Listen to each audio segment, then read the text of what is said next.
குடிநீர் தொட்டியில் குப்பை தேக்கம், உயிரை பணயம் வைத்து சுத்தம் செய்யும் மக்கள்.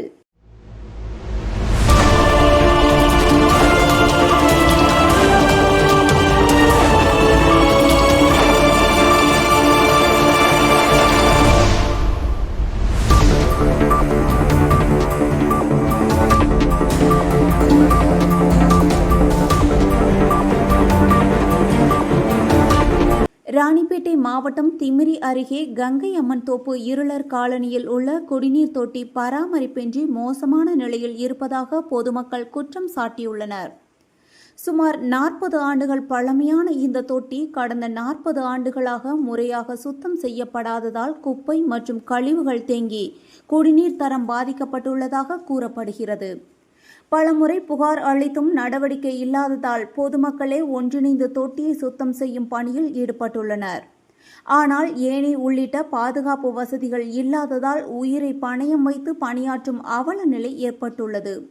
எனவே குடிநீர் தொட்டியை உடனடியாக சுத்தம் செய்து சீரமைப்பதுடன் அலட்சியம் காட்டிய அதிகாரிகள் மீது நடவடிக்கை எடுக்க வேண்டும் என மக்கள் வலியுறுத்தியுள்ளனர். செய்தியாளர் கார்த்திக்.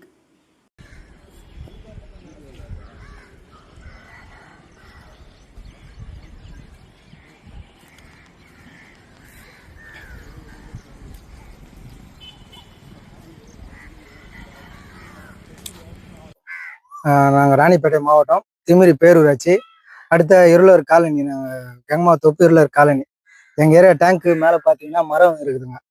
தண்ணி எங்களுக்கு டேங்கு கட்டி ஒரு 40 வருடம் ஆகுது. தண்ணி கிளீன் பண்ணியே ஒரு 10 வருஷத்துக்கு ஆகுது. நாங்கள் அதை போயிட்டு தாலுகா பஞ்சாயத்து போர்டில் சொன்னால் கூட சரிங்க அதை பண்ணி விட்றோம், நாங்கள் கிளீன் பண்ணி விட்டு மறுநாள் வந்த பிறகு அவங்களே வந்து நாங்கள் கிளீன் பண்ணணும்னு காமிச்சிட்டு போயிட்டாங்க. சரி சொல்லிட்டு ஏணியாச்சும் கொடுங்க, நாங்க ஏணி வச்சு நாங்களே எப்படி நீ வரலனாலும் பரவாயில்ல நாங்களே கழுவுறோம் அப்படின்னு அங்கேயும் சொன்னோம். இல்லைங்க ஈஓ வரது பிரச்சனை, ஈஓ இந்த திமிரி பேரூராட்சியில நிக்கிறது ரொம்ப கஷ்டமா இருக்குது, ஈஓ இல்லாத காரணத்தினால நாங்க வர முடியல போக முடியல அப்படின்ற மாதிரி காரணம் சொல்றாங்க. யாரும் வந்து பாடம் கிடையாது. பஞ்சாயத்து போர்ட்லயும் வரதில்ல. தலைவர் எலெக்ஷனுக்கும் நாங்க கோரிக்கை வச்சோம், இல்லை நாங்க இந்த மாதிரி டேங்க் கட்டி கொடுக்குறோம்னு சொன்னாங்க, யாரும் கட்டி கொடுக்கல. நாங்க இப்போ மேலும் மேலும் கேட்டுன்னு தான் இருக்கிறோம், எந்த ஒரு நடவடிக்கையும் எடுக்கல. எங்களுக்குன்னு ஒரு காவா ஒன்று போட்டாங்க, காவா கட்டணத்தோடு சரி அதை கிளீன் பண்றதுக்கு ஆள் வரதில்லை. நாங்களும் சொல்லி பார்த்தோம், இதோ வரேன் அப்படின்றாங்க, ஆனால் வரல. அது நாங்களே தான் கிளீன் பண்ணோம். எங்களுக்கு வழிபாதை ஒன்று இருந்துச்சு, அந்த வழிபாதை அதையும் கேட்டோம், அதுக்கும் அவங்க ரெடி பண்ணல, அதையும் நாங்களே பண்ணோம். இது நாங்களே பண்றதுக்கு அதுக்கு எதுக்கு கவர்மெண்ட் இருக்குதுன்னு தெரியல, பஞ்சாயத்து போர்டில் எதுக்கு ஆள் இருக்காங்க, ஈஓ எதுக்காருன்னு தெரியல. இந்த கோரிக்கை நீ தான் அந்த ஜோசப் விஜய் அவர்களுக்கு இது நாங்கள் சொல்லணும். 40 வருஷமா இருக்க எங்க வீடு வாசமும் கிடையாது. எல்லாம் நாங்களே கட்டி நாங்களே வாய்த்து கவர்மெண்ட் எதுவும் இலவச வீடு எதுவும் கொடுக்க மாட்டாங்க. கேட்டா டவுன் பஞ்சாயத்து எதுவும் கொடுக்க மாட்டேன்னு சொல்றாங்க.